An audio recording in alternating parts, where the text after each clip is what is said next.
Good morning students. आज हम कुछ डेफिनेशंस पढ़ेंगे एटॉमिक स्ट्रक्चर में आगे। तो सबसे पहले डेफिनेशन है इलेक्ट्रोमैग्नेटिक स्पेक्ट्रम। इलेक्ट्रोमैग्नेटिक स्पेक्ट्रम क्या होता है? Arrangement of electromagnetic radiations in increasing order of their wavelength is called electromagnetic spectrum. जितनी भी इलेक्ट्रोमैग्नेटिक रेडिएशन है बेटा, उनको वेवलेंथ के अकॉर्डिंग इंक्रीजिंग ऑर्डर में लगाना है। जिसकी वेवलेंथ कम है वो सबसे पीछे और जिसकी वेवलेंथ सबसे ज़्यादा है वो सबसे आगे। तो इंक्रीजिंग ऑर्डर में आपने वेवलेंथ के अकॉर्डिंगली इलेक्ट्रोमैग्नेटिक रेडिएशंस को अरेंज करना है। उस अरेंजमेंट को कहते हैं इलेक्ट्रोमैग्नेटिक स्पेक्ट्रम। तो ये अरेंजमेंट आपको याद होना चाहिए। Cosmic rays, gamma rays, X rays, UV rays, visual rays, infrared rays, microwaves and radio waves. ये एज सच आपको ऑर्डर लर्न करना पड़ेगा। ठीक है बेटा।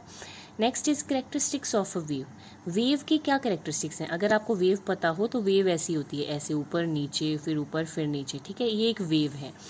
तो वेव में सबसे पहले आता है वेवलेंथ। वेवलेंथ क्या होती है बेटा? Distance between adjacent crest and trough is called wavelength.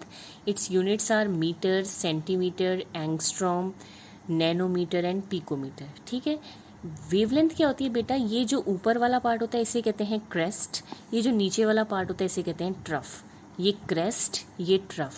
तो दो क्रेस्ट के बीच का जो डिफरेंस है उसे कहते हैं वेवलेंथ। वेवलेंथ को लैम्डा से रिप्रेजेंट करते हैं। ये लैम्डा क्या है बेटा? वेवलेंथ का सिंबल है। ठीक है, लैम्डा क्या है बेटा? वेवलेंथ का सिंबल है। ऐसे ये जो त्रिशूल सा बना रखा है दैट इज वेवलेंथ का सिंबल। ठीक है, तो ये ऊपर वाले को पार्ट को कहते हैं क्रेस्ट, इस पार्ट को कहते हैं क्रेस्ट, और ये जो नीचे वाला पार्ट है इसको कहते हैं ट्रफ। ठीक है, तो दो क्रेस्ट के बीच का डिफरेंस या दो ट्रफ के बीच का डिफरेंस, ठीक है, ये भी क्या है बेटा? Wavelength, lambda. ठीक है, तो वेवलेंथ क्या होता है? डिस्टेंस बिटवीन एडजेसेंट क्रेस्ट या adjacent troughs is known as wavelength. इसके यूनिट हो सकते हैं metre, centimetre, angstrom, nanometre, picometre. अब क्वेश्चन में जब भी आपको न्यूमेरिकल आएगा, आपको जो भी यूनिट दे रखे होंगे उसको मीटर या सेंटीमीटर में चेंज करना होगा। तो अब आपको याद करना पड़ेगा कि 1 एंगस्ट्रॉम कितने मीटर के बराबर होता है? 10⁻⁻10 मीटर या 10⁻⁻8 सेंटीमीटर। 1 नैनोमीटर कितने मीटर के बराबर होता है? 10⁻⁹ मीटर या 10⁻⁷ सेंटीमीटर। 1 पिकोमीटर कितने मीटर के बराबर होता है? 10⁻12 मीटर या 10⁻10 सेंटीमीटर। तो ये आपको ये लर्न करना पड़ेगा, यूनिट कन्वर्जन। सेकेंड क्या चीज़ है? एम्पलीट्यूड। एम्पलीट्यूड क्या होता है? ये हाइट, क्रेस्ट की height, height of a crest या ट्रफ की depth, depth of the trough, ये दोनों क्या है बेटा? एम्पलीट्यूड। कितनी किसी जो क्रेस्ट की हाइट है या कितनी किसी जो ट्रफ का डेप्थ है उसे क्या कहते हैं? एम्पलीट्यूड। ठीक है, नेक्स्ट इज वेलोसिटी। वेलोसिटी आपको पता ही है, distance travelled by a wave पर सेकंड। एक सेकंड में कितना डिस्टेंस जो है वेव ट्रेवल करती है that is called velocity. Velocity की यूनिट आप सबको भली भांति जानू हो आप लोग कि इसकी यूनिट क्या होती हैं, मीटर पर सेकंड और सेंटीमीटर पर सेकंड। आपको ऑलरेडी पता है कि इसकी यूनिट्स मीटर पर सेकंड और सेंटीमीटर पर सेकंड होती हैं। Next is frequency. फ्रीक्वेंसी क्या होती है बेटे? Number of waves passing through a point पर सेकंड। एक सेकंड में एक पॉइंट में से कितनी वेव्स निकलती हैं that is called frequency.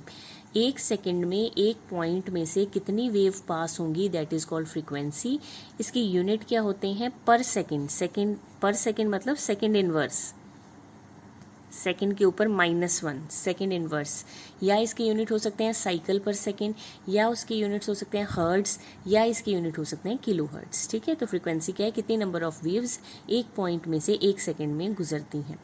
Next is wave number. एक सेकंड में ये बता देती हूँ बेटा। फ्रीक्वेंसी का जैसे कि वेवलेंथ का सिंबल होता है लैम्डा, फ्रीक्वेंसी का सिंबल होता है न्यू। न्यू कैसे आप डालते हो? फ्रीक्वेंसी का सिंबल इज न्यू। न्यू आप डालते हो ऐसे जैसे वी को थोड़ा सा टेढ़ा कर दिया, तो this is symbol of frequency. ये फ्रीक्वेंसी का सिंबल है, फ्रीक्वेंसी का सिंबल है बेटा न्यू, इसको कहते हैं न्यू। ठीक है, next is wave number. Wave number क्या होता है? It is number of waves formed पर सेंटीमीटर। एक सेंटीमीटर में कितनी वेव प्रोड्यूस होती हैं that is called wave number. Wave number को बेटा न्यू बार से रिप्रेजेंट करते हैं, न्यू के ऊपर बार दैट इज वेव नंबर। ये बेसिकली वेव लेंथ का उल्टा होता है। मतलब अगर आप वेव लेंथ का इन्वर्स कर दें, 1/λ कर दें, तो आपके पास क्या आ जाता है बेटा? Wave number. देखो तभी वेवलेंथ के यूनिट क्या होते हैं, सेंटीमीटर। वेव नंबर क्या होता है, वेवलेंथ का इनवर्स, तो इसके यूनिट क्या होंगे, सेंटीमीटर इनवर्स। वेवलेंथ का यूनिट होता है मीटर, और वेव नंबर क्या होता है, वेवलेंथ को उल्टा कर दो तो इसके यूनिट्स क्या हो जाते हैं, मीटर इनवर्स। ठीक है, तो वेव नंबर का सिंबल ये है, फ्रीक्वेंसी का सिंबल है न्यू, और वेवलेंथ का सिंबल है लैम्डा। ठीक है, तो these are the definitions of wavelength, amplitude, velocity, frequency, wave number. अब इन डेफिनेशन से हमें क्या मिलना है, एक रिलेशनशिप मिलना है, relationship between frequency and wavelength. ये बहुत इंपॉर्टेंट रिलेशनशिप है, क्योंकि आगे जो न्यूमेरिकल आएंगे वो हमने इसी रिलेशनशिप पे करने हैं कि फ्रीक्वेंसी और वेवलेंथ में क्या रिलेशनशिप है। देखें बेटा, C is equal to nu lambda. C क्या होता है बेटा, वेलोसिटी ऑफ लाइट, न्यू क्या होता है, frequency of light, and lambda क्या होता है, वेवलेंथ ऑफ लाइट। तो ये रिलेशनशिप है फ्रीक्वेंसी और लैम्डा वेवलेंथ में, कि जो वेलोसिटी ऑफ लाइट है, C क्या होता है, velocity of light. Velocity of light आप सबको पता होगी कितनी होती है, 3 × 10⁻8 मीटर पर सेकेंड। ठीक है, velocity of light is 3 × 10⁻8 metre per second. Nu क्या होता है, फ्रीक्वेंसी ऑफ लाइट, और लैम्डा क्या होता है, वेवलेंथ ऑफ लाइट। तो इस फॉर्मूला के बेसिस पे आप न्यूमेरिकल निकाल सकते हो। ठीक है, तो ये आज के लिए इतना ही, कल हम न्यूमेरिकल्स करेंगे।